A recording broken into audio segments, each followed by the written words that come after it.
ক্ষমতার অপব্যবহার করে শত শত কোটি টাকা দুর্নীতি করেছেন উপদেষ্টা আসিফ মাহমুদ সজীব ভুঁইয়ার সহকারী একান্ত সচিব মোয়াজ্জেম হোসেন। এমন অভিযোগে তাকে দায়িত্ব থেকেও অব্যাহতি দেওয়া হয়েছে। বেশ কয়েকদিন ধরেই এমন খবর রীতিমতো দেশ জুড়ে সমালোচনার জন্ম দেয়। বিষয়টি আমলে নেয় দুর্নীতি দমন কমিশনও। বৃহস্পতিবার সাবেক এপিএস মোয়াজ্জেমকে জিজ্ঞাসাবাদ করে সংস্থাটি। এরপরই অভিযোগের বিষয়ে মুখ খুলেন মোয়াজ্জেম নিজেও। বিস্তারিত সহকর্মী শাহাদাত রিফাতের রিপোর্টে।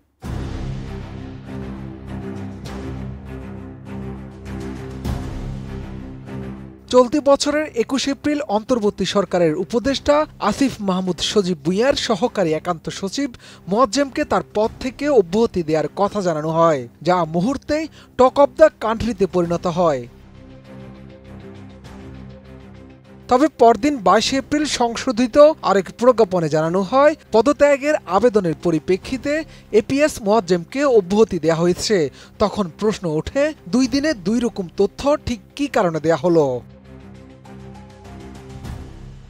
এমন অবস্থায় বিভিন্ন মাধ্যম থেকে মোয়াজ্জেম হোসেনের বিরুদ্ধে নানা অভিযোগ সামনে আসে, প্রকাশ্যে আসে নানা গুঞ্জনও। খবর রটে ক্ষমতার অপব্যবহার করে শত শত কোটি টাকা হাতিয়ে নিয়েছেন অন্তর্বর্তী সরকারের উপদেষ্টা আসিফ মাহমুদ সজীব ভুঁইয়ার সাবেক এই সহকারী একান্ত সচিব। দুর্নীতির অভিযোগের বিষয়টি আমলে নিয়ে ১৫ মে মোহাম্মদ মোয়াজ্জেম হোসেনকে তলব করে দুর্নীতি দমন কমিশন দুদক। সেই ধারাবাহিকতায় ২২ মে তাকে জিজ্ঞাসাবাদও করে সংস্থাটি। এদিন বেলা ১১:৩০ থেকে দুপুর ১:১ পর্যন্ত মোয়াজ্জেমকে জিজ্ঞাসাবাদ করা হয়।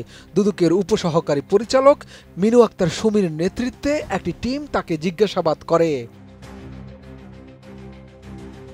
পরে সেখান থেকে বের হয়ে নিজের বিরুদ্ধে ওঠা অভিযোগ নিয়ে মুখ খুলেন অন্তর্বর্তী সরকারের উপদেষ্টা আসিফ মাহমুদ সজীব ভুঁইয়ার সাবেক এই সহকারী একান্ত সচিব। নিজের বিরুদ্ধে তদবির বাণিজ্য ও দুর্নীতির অভিযোগকে ভিত্তিহীন বলে দাবি করেন মোয়াজ্জেম হোসেন। তার দাবি, ছাত্রদের টার্গেট করে একটি পক্ষ মিথ্যা ছড়াচ্ছে। তো আমি বললামই তো যে এগুলো সম্পূর্ণ ভিত্তিহীন। আমি যারা ইনভেস্টিগেশন করতেছে আমি তাদের উপর আস্থা রাখি, তারা ইনভেস্টিগেশন করলে সত্যতা বেরিয়ে আসবে আর কি।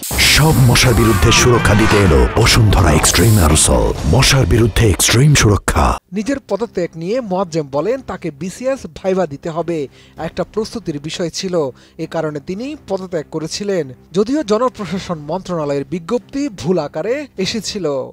যে আমি আমার যখন ১০-১১ তারিখের দিকে আমার ব্যাংকের ভাইবার রিটেন রেজাল্ট দিছে এবং আমি পাস করছি ভাইবার জন্য, আজকে আমার ভাইবার ডেট, এবং তখন তো ৮ তারিখে ছিল হচ্ছে রিটেন বিসিএস। তো আমি ওই কারণে আমি ছাড়ছি আগেই।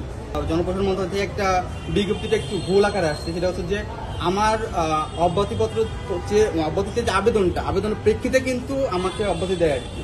উনার লিখছে সরাসরি অব্যাহতি, এই যে মানে একটা শব্দগত যে মিস্টেকটা আর কি, এই কারণে তো মনে করেন বিবন্ধে সহায়তা।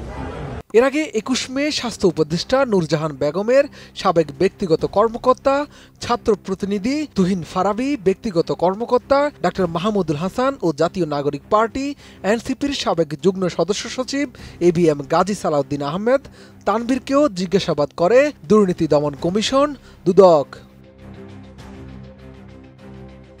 শাহাদাত রিফাত, এটিএন নিউজ, ঢাকা।